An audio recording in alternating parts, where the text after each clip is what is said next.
Welcome back, America. We're here with our friend Ben Shapiro. You know, Ben, the International Criminal Court, you know, when people hear about it, their eyes roll to the back of their heads. They don't know about it. They don't care about it. But we ought to care about it because this is a rogue, radical left, Marxist, Islamist European court that claims jurisdiction it doesn't have, even over individuals in the United States, from the president on down to, let's say, an army infantry soldier. And in Israel, they have literally indicted the prime minister of Israel and issued an arrest warrant, meaning anywhere he travels, any member state that belongs to the ICC is apparently obliged to pick him up and throw him in jail. Brian Mast and Chip Roy have led the battle to stop this. They just got a statute passed, or a bill passed in the House with bipartisan support. Last time this happened, it fell on Chuck Schumer's desk and he killed it. What do you make of Chuck Schumer? He claims to be this active Jew, the supporter of Israel, and he's the guy that stands in the way of this law?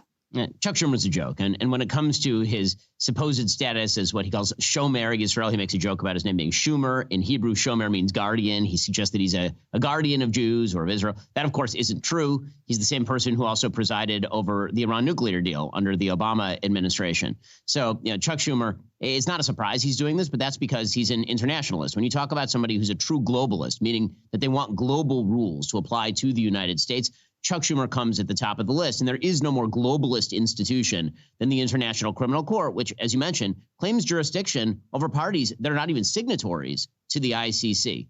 That includes, by the way, not just Israel and the United States. It includes Russia. It includes China. It includes India. There are a wide variety of large states that are not members of the ICC. The ICC claims jurisdiction over pretty much everything. And then the idea is that if you are an American soldier who was, say, in the war in Afghanistan and they decide to indict you, that you could be arrested if you travel to Britain. You could be arrested if you travel to France. All the countries that are signatories to the ICC, as you mentioned, have a legal obligation under the ICC to actually arrest you and throw you in jail on behalf of the ICC, which, as again you say, is an internationalist organization that applies its rules on behalf of a coterie of people who really, really hate Western values.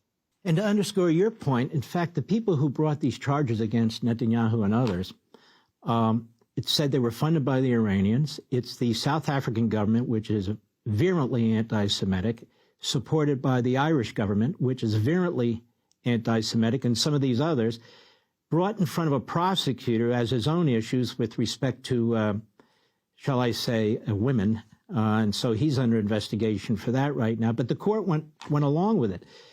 As an institution, isn't this an utterly corrupt institution? And isn't it important that the Senate and Chuck Schumer get behind this and get this thing passed? Absolutely. I mean, the fact that the Senate is waiting on it is a disgrace. I do think that it's going to pass in the very near future, and it should. And I hope that it's the first step under the new Trump administration in really taking the wind out of so many of these awful international organizations, ranging from the ICC and ICJ to the United Nations itself, all of these overweening international institutions that claim authority they don't have in the name of morality that they themselves refuse to define.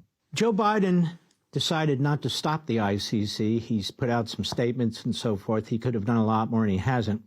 But what he did do the other week is he handed out a Presidential Medal of Freedom, the highest civilian honor there is, to George Soros, who's one of the biggest self-hating Jews on the face of the earth, who funds all these radical left-wing organizations that seek to destroy the state of Israel. And by the way, left-wing organizations that seek to destroy the United States of America.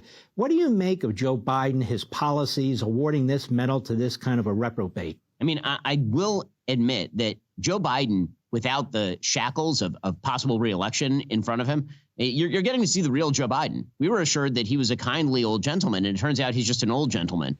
He's an awful person. The fact that he is giving the Medal of Freedom to people, including George Soros, just demonstrates what he is. The fact that, by the way, he decided to commute the sentences of 37 people on death row, including child rapists and murderers, shows what Joe Biden is. The fact that he's attempting to shut down oil drilling before President Trump can take office shows what he is. The Soros thing is just the most obvious example, because Soros is, in fact, one of the most nefarious forces in the West, using his funding to back some of the worst causes, ranging from radical anti-Semitic propaganda against Israel to pro-crime, absolute pro-crime prosecutors in the United States. Hi, everyone. I'm Brian Kilmeade. I want you to do me a favor. I want you to click to subscribe to the Fox News YouTube page. This is the only way that I know for sure that you're not going to miss any great commentary, any great news bites, any great interviews coming your way on Fox. You can get it all here on YouTube. So subscribe right now.